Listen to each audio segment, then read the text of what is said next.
Do you know what a mayor really does in Singapore and how much they are paid? Watch on so by the end of this video, you'll finally understand the role of a mayor and most importantly, what CDC is. So, before anything, we need to address the biggest misconception about mayors in Singapore.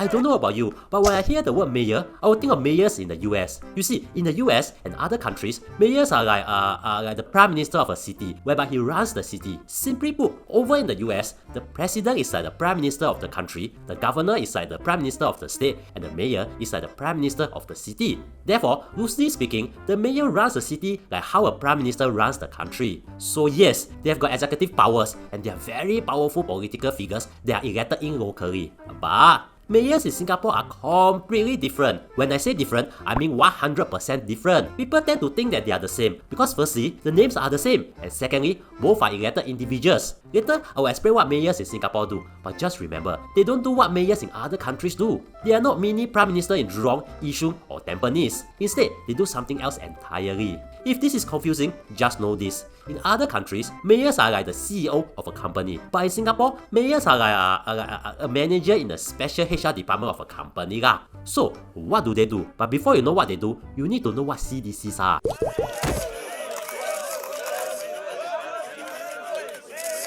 Before anything, let's address the second misconception that you have. I know some of you will confuse CDC with CDAC. Salah lah, you bodoh. CDC is Community Development Council, while CDAC is Chinese Development Assistant Council. If you're a Chinese working adult, you'll be more familiar with CDAC than CDC because you'll see that you're contributing 50 cents to $3 to CDAC even when you have not opt-in. It's actually something known as a contribution to self-help groups. You see, every race in Singapore has a self-help group. They are set up to uplift low-income households and the less privileged. In the Chinese, Eurasians, Muslim, and Indian communities in Singapore, CDAC is for the Chinese community. If you're a Muslim, you'll notice that in your payslip, you're contributing to MBMF, known as a Mosque Building and Mendaki Fund. As long as you are a Singapore citizen or PR, you need to contribute. And here's the thing, CDC is completely different from CDAC. Kind of like NTU is completely different from NTUC. Just because they sound the same, it doesn't mean they are the same. CDC is instead combine some GRCs and SMCs together. You see, all GRCs and SMCs made up the entire Singapore, right? So certain GRCs and SMCs kind of make up the CDCs. For example, for the Southeast CDC, based on the GRCs and SMCs before GE 2025, it comprises Chua Chu Kang GRC,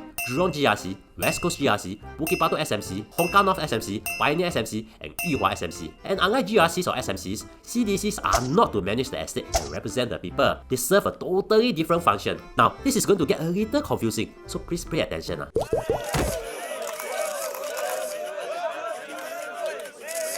You see, ministries have stat boards to help them run the country. For example, the Ministry of Transport has LTA to manage the road traffic and also CAAS to manage the air traffic. Ministry of Finance has IRAS to manage taxes and ACRA to manage business regulations. You get the idea lah. And the Ministry of Culture, Community and Youth has National Arts Council to manage the arts scene in Singapore and also People's Association to promote racial harmony and social cohesion. And let's pause here. You probably didn't know this, but yes, People's Association is indeed a stat board. And to put it generally, they help to kind of connect the government with residents and also build community bonds and promote social harmony. Basically, to make society better to kind of group people together.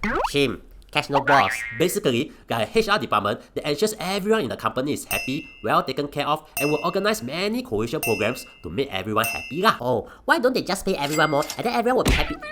Yeah, you get the idea. This is why PA also runs community centers, as the PA's objective is always to strengthen bonds, and community centers do just that. Just ask your ama who goes to CC or RC events often.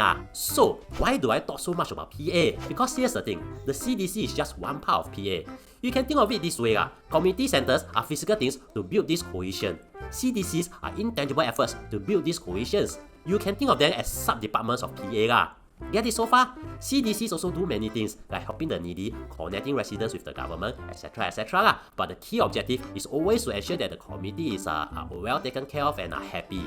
I know that's very general, but well, their roles are indeed very general cause their goals are always to kind of help the community and to build the bond I've left a link of their website in the description, so if you really want to read more, you can check that out. So each area, which are called CDC districts, will be taken care by one mayor, which is kind of like the boss of the district. Now that you know this, you should know why I mentioned earlier that mayors are like a manager in a unit HR department of a company. Their responsibility isn't to manage the company or to manage the administrative tasks of human resources like payroll, but to keep the community strong and well taken care of. In Singapore, there are 5 districts: Southwest District, Northwest District, Northeast District, Central Singapore District, and Southeast District. But why are CDC vouchers called CDC vouchers? You see, you must remember, CDCs are to help Singaporeans as well, and the vouchers are to help Singaporeans. So this is why CDC is responsible for them, since they are the one who's helping Singaporeans. Although of course, the money comes from the top It's kind of like a company has decided to give vouchers to employees, as every employee is suffering. They can, of course, just give them. But since there's a HR department that promotes cohesion and help employees, they might as well just let that department handle So now that you know what CDCs do, let's move on to the burning question. What do mayors do?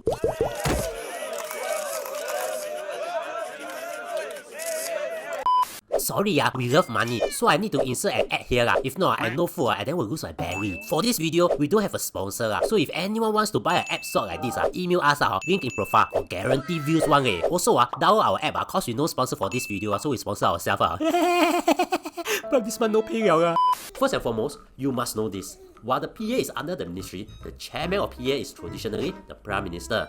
The mayors are sworn in after each election, and while they are not political office holders, they are usually members of parliament. I've read through every clause in the People's Association Community Development Council rules, and there's no mention that the mayor must be a member of parliament. So technically, your friend Tang Ho can be a mayor too However, their appointment usually corresponds with the election, with them serving a term just like MPs, and then to be sworn in again in the next term if they continue their service. But what do they really do? You see, it's simple to explain now since you know what CDCs are. Mayors are the head of their respective CDC district And here's the thing, their pay has been quite a hot topic. As of the last known figures, each mayor earns $660,000 a year. That's about $55,000 a month, and that's not even counting their MP allowance. On top of that, it's not necessarily a full-time job. This amount has sparked debate, with the leader of the opposition, Prita Singh, questioning whether such a salary is justified or not, or if we even need mayors at all. Now, I'll let you decide since this argument is as contentious as asking whether black chao kueh is better or the white chao kueh is better. Well, at least for the chao kueh example, we have a clear majority winner based on statistics Of course, it's black chao kueh Now you eat white chao kueh, might as well eat chai gudang Nevertheless, you get the idea. Now that you know what mayors in Singapore do, watch this video to know how NCMPs in Singapore are selected and what they do. And thank you for spending almost 7 minutes with me. I really appreciate it.